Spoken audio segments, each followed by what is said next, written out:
Ag Week Weather is sponsored by Bremer Bank. Connect with a banker today at bremer.com. Our cooler days ahead. Here's John with our AgriWeather outlook.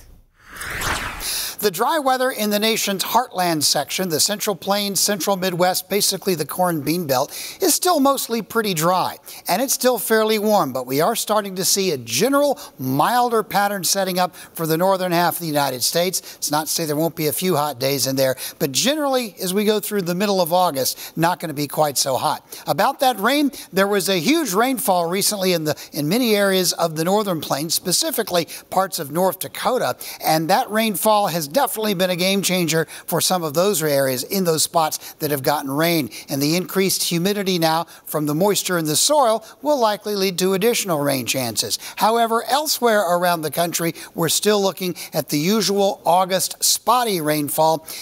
And like I keep saying, the typical late summer routine when places are a little bit dry is you got to get under the right cloud to get a good rain. And you were seeing that kind of scattered rainfall. Jet stream right now running northwest to southeast, and that's allowing the cool weather to increase a little bit in the Hudson Bay region. And we're starting to see, as we do in August, some pretty cool weather patterns setting up in parts of Alaska and in the Northwest Territories and around Hudson Bay. That's very typical for this time of year. We're still seeing hot weather across the United States. For the west, it's mostly the interior.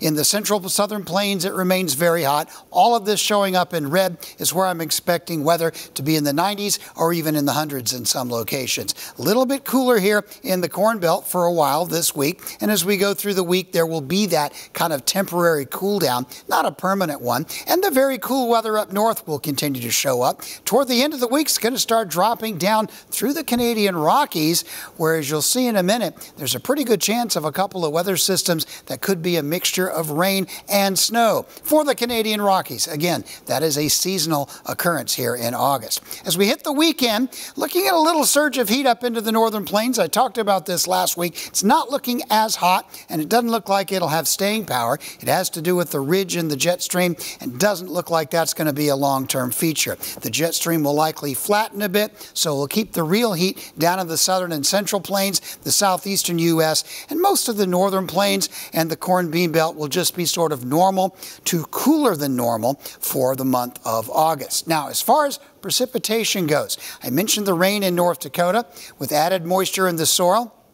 Little weather systems this first week of August 13th, 19th will bring some more showers and thunder showers there, not necessarily widespread rains. Some of that will spread across the Great Lakes, the eastern seaboard, most of the nation fairly dry. And again, don't let your heart sink too much about the mention of snow. It usually does that in August in the Canadian Rockies. The second week we're getting on in August, a little bit drier around the mid part of the country with more scattered showers and thunderstorms.